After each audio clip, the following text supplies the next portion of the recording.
स्वागत है आपका। आपके साथ मैं हूं शिल्पा रावत। शुरुआत एक बड़ी खबर के साथ इस वक्त कर रहे हैं। योगी का बड़ा ऐलान, भूल सुधार ही समाधान सबूत। त्रिशूल ज्ञानव्यापी ऐतिहासिक भूल है, ये उनकी तरफ से कहा गया है। ये बता दें आपको, योगी ने कई सबूत गिनाए हैं। योगी से सुनिए ज्ञानव्यापी बात का हाल। ज्ञानव्यापी की दीवारें बोल रही है, उनकी तरफ से कहा गया। बड़ा बयान उनकी तरफ से दिया गया। ज्ञानव्यापी को मस्जिद कहना जायज नहीं होगा। कई साक्ष्य ज्ञानव्यापी में मौजूद हैं। त्रिशूल मस्जिद के अंदर क्या कर रहा है? त्रिशूल हमने तो नहीं लगाया, ये योगी आदित्यनाथ की तरफ से कहा गया है। तो ज्ञानव्यापी को लेकर दीवारों पर भी कई सबूत जो हैं वो मिले हैं। त्रिशूल हमने नहीं रखा वहां, ये सीएम योगी आदित्यनाथ की तरफ से कहा गया है। ये बड़ी खबर इस वक्त हम आपको बता रहे हैं। तो इस बयान को लेकर काफी हलचलें भी तेज हो चुकी हैं, प्रतिक्रियाएं भी सामने निकल के आ रही हैं। सीएम योगी आदित्यनाथ का बड़ा बयान ज्ञानव्यापी को लेकर, क्योंकि मामला कोर्ट में विचाराधीन है, तो ऐसे में कई सवाल जो है विपक्षी पार्टियां खड़े भी कर रही हैं। हालांकि सीएम ने साफ कर दिया कि ज्ञानव्यापी को मस्जिद नहीं कहा जा सकता है। ये बड़ी खबर इस वक्त की हम आपको बता रहे हैं। ज्ञानव्यापी का ये पूरा मसला, जिसको लेकर लगातार कोर्ट में हियरिंग भी हो रही है और ये पूरा विवाद जो है और ज्यादा गर्माता जा रहा है और पूरा मसला अब कोर्ट में चल रहा है। उस बीच सीएम योगी की आदित्यनाथ की तरफ से बड़ा बयान सामने निकल के आया है, जिसको लेकर लगातार प्रतिक्रियाएं भी सामने निकल के आ रही हैं। ज्ञानव्यापी का ये पूरा मसला,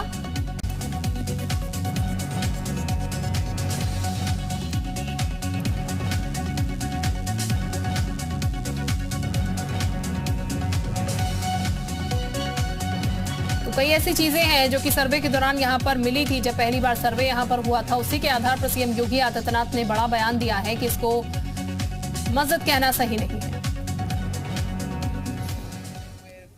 तो गांधी टोपी पहन लिया तो ठीक है, पहने, उसके अनुरूप आचरण भी करे ना।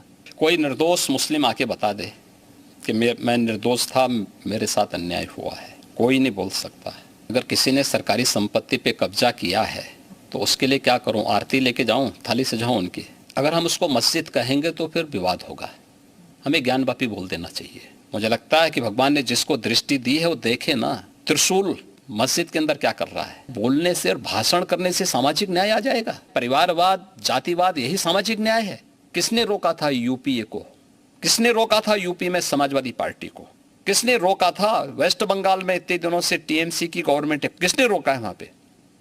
क्यों वहां माताएं रो रही हैं? भारत के अंदर ये लोग अल्पसंख्यक के नाम पर अपने लिए विशेष अधिकार की मांग करते हैं। प्रश्न है कि ये वीडियो बनाने के बाद 2 महीने तक क्यों इसको सुरक्षित करके रखा गया था और फिर संसद के एक दिन पहले क्यों जारी हुआ? दूसरों को कांटा बोलने वाला व्यक्ति कभी उसके ऊपर पुष्प की वर्षा नहीं होती है। आज जो पाकिस्तान में हो रहा है उसके कर्मों का फल है ये। Nation first. अगर देश में किसी को रहना है तो उसको राष्ट्र को सर्वोपरि मानना होगा, अपने मत और मजहब को नहीं। मीडिया के रिपोर्टर के रूप में अगर आप तुलना करें तो महर्षि नारदी थे।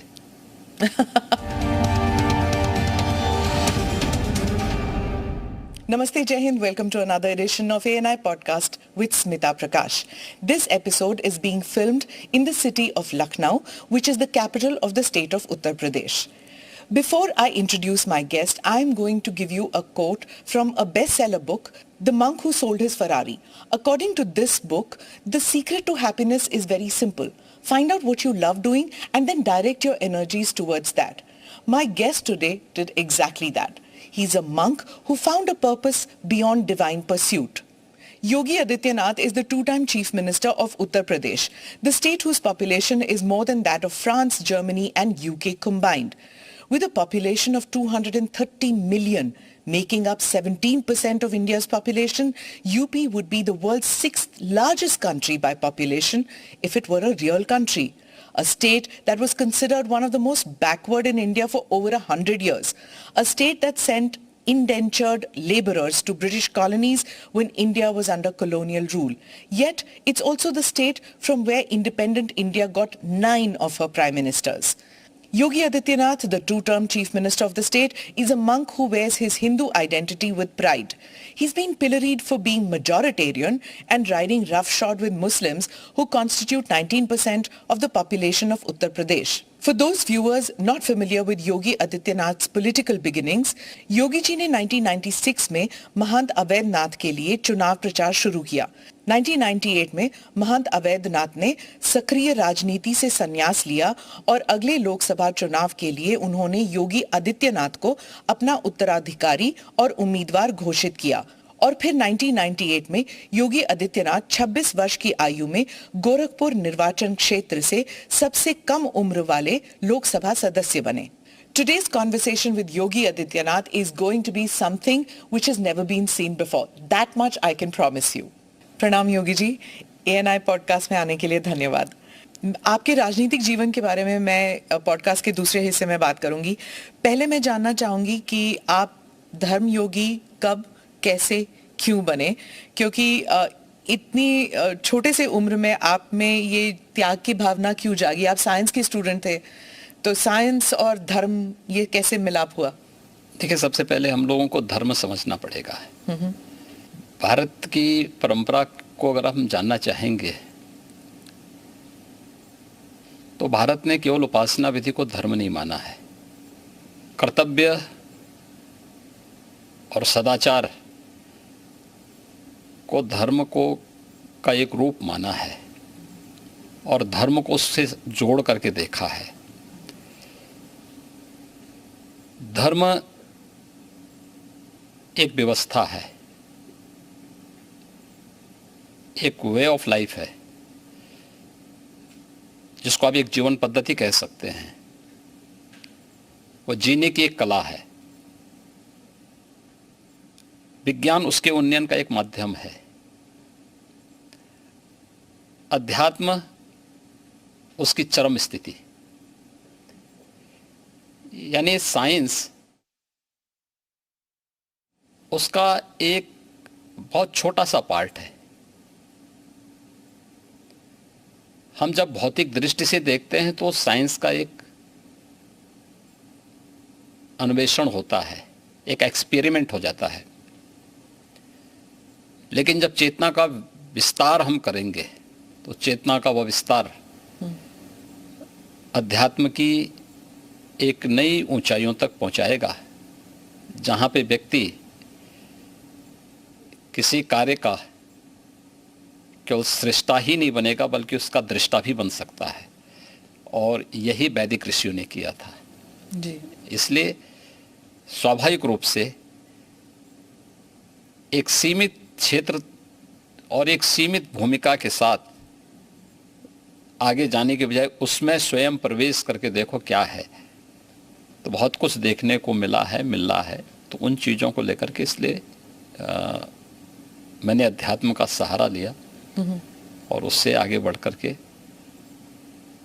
फिर उस अन्वेषण की यात्रा हमारी लगी हुई। एक साइंस के स्टूडेंट के साथ साथ एक योगी के रूप में उस दिशा में आगे कार्य कर रहे हैं। नाथ समुदाय के बारे में कुछ बताइए हमें कि उसमें ऐसी क्या बात जीत थी कि जो आप इतनी कम आयु में आप जुड़ गए उस समुदाय से? देखिए, नाथ संप्रदाय भारत का प्राचीनतम संप्रदायों में से एक है। यह भारत की एक उस विशिष्ट साधना पद्धति का प्रतिनिधित्व करता है जो वास्तव में व्यवहारिकता को लिए हुए है और व्यवहारिक दृष्टि है। यद्यपि सभी संप्रदायों की अपने अपने दर्शन हैं, अपने अपने मंत्र हैं, अपने अपनी पद्धतियां हैं, सब में श्रेष्ठता है और उसमें मुझे जो उचित लगा मैंने उस समय वो किया। और उस समय के जो सर्वश्रेष्ठ संतों की परंपरा थी, महंत अवैधनाथ जी महाराज को मैंने अपने पूज्य गुरुदेव के रूप में चयन करके मैंने उनसे दीक्षा ली। एक गुरु का मिलना वो भी एक it's a matter of luck भी कहिए, फेट कहिए। तो आप जब आप मिले उनसे तो आपको उसी वक्त पता लग गया था कि ये मेरे गुरु बनेंगे? देखिए, पता किसी को नहीं लगता है और ये लग भी नहीं है। ये जन्म जन्मांतर का प्रारब्ध है और ये उसी के साथ जुड़ता है। देखिए, आप जिस घर में पैदा हुए हैं तो आप लिख के थोड़े गए थे, आपका प्रारब्ध था।